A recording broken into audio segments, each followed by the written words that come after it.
Okay, so for this session, we're going to be solving multi-step equations again, except this time our focus is going to be on isolating variables, but we're going to actually be combining like terms before we start moving things around. So if we look at the question, example 1, 7 plus 3x equals -1 minus 5x. Okay, so here we begin by drawing our wall. Alright? And again, what we want to do first is see, can we combine any like terms? Are these like terms? No, remember, like terms are terms that have the same variable, or they both would have to be integers. In this case, this contains an x, but this one doesn't. So I cannot combine these two to become 10x. That's just not possible. So now that we're moving on from that step, now we can start isolating, meaning getting the variable by itself on one side. So remember, we always move the variable, meaning the x term, first, save the integers for last. And whenever we look at these two variables, we always say to ourselves, which one's the smaller one? And the reason why we move the smaller one is because we don't want to deal with negatives. We can decrease our chances of getting something wrong by eliminating the negatives in this problem. So in order to move the smaller variable to the other side, we need to perform something called the opposite, or the inverse in math. The inverse or opposite of a negative 5x is a positive 5x. What we do to one side, we must do the same thing to the other. Remember, we say this and do this to keep our equation balanced, like a balance beam. What you do to one side, you must do the same exact thing to the other to keep it equal or balanced. Because remember, this is an equation and both sides are technically equal to each other. So now we know that inverses or opposites always equal 0. They cancel.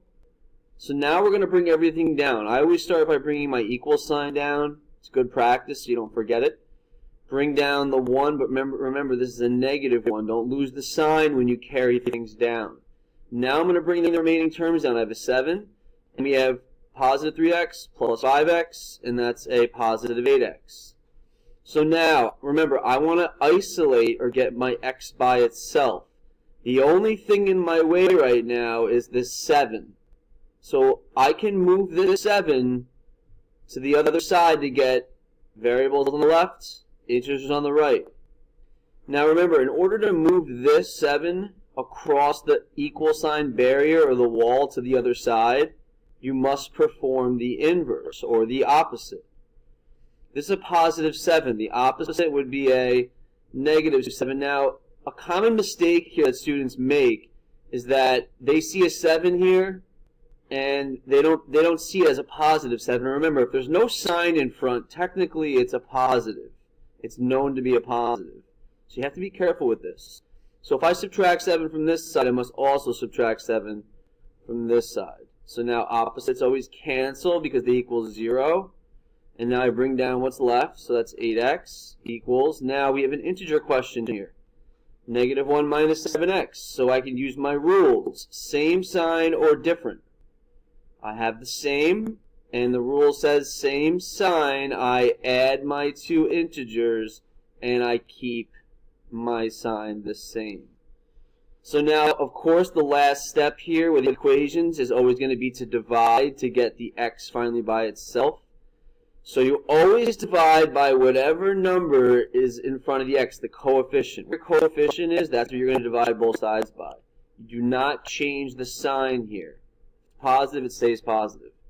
X equals, and again, if you struggle with multiplying and dividing positives and negatives, you have a negative and a positive. Go to the triangle, cover up the signs that are given. Negative and positive, what's left?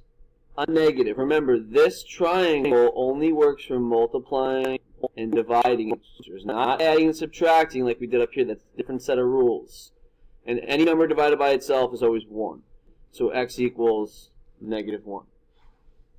Okay?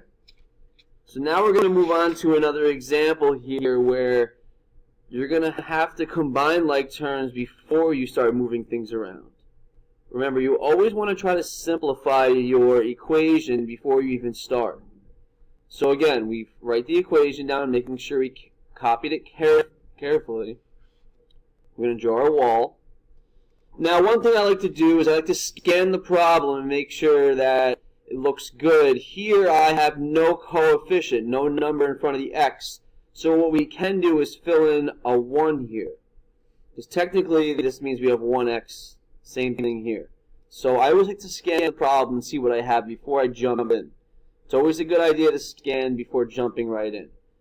Now again, before I start figuring out what my smaller variable is to move it over, I should also look to see, can I simplify this any further or combine any like terms? Are these like terms? No, because this has an x and this one doesn't. But here we have 3x's and we have a negative 1x. So technically here we can combine these. Remember, if they're on the same side of the equal sign, you can just simply combine, or what we call blending them. We can blend them together. You only have to perform the opposite or inverse when you take something like 3x and you want to move it across the barrier, the equal barrier, to the other side. So now we have 2x's plus 4 equals 7 plus 1x. So again, it looks like a normal equation where we have variables on both sides and integers on both sides. Now remember what we do. We always look at the variables and we determine which one is the smaller variable. In this case, 1x is smaller, it's positive, so to move this across the barrier to the other side, across the equal sign to the other side, we must do this inverse or opposite. And what we do to one side, we must do the same thing on the other, again, to keep this equation balanced or equal like a seesaw. What you do to one side, you must do to the other. Inverses or opposites always equal 0, so we can cancel them. 2x minus 1x is 1x. Don't forget to bring down all terms. Plus 4 equals and 7. Okay? So now we finally isolated our variable. So the only thing left to get rid of is the integer. Again, I want to move this integer away from the x to the opposite side. The way I do that is perform the inverse, or the opposite. I have a positive 4, I make it a negative 4. What I do to one side, I must do to the other side. Inverses always cancel because they equal 0.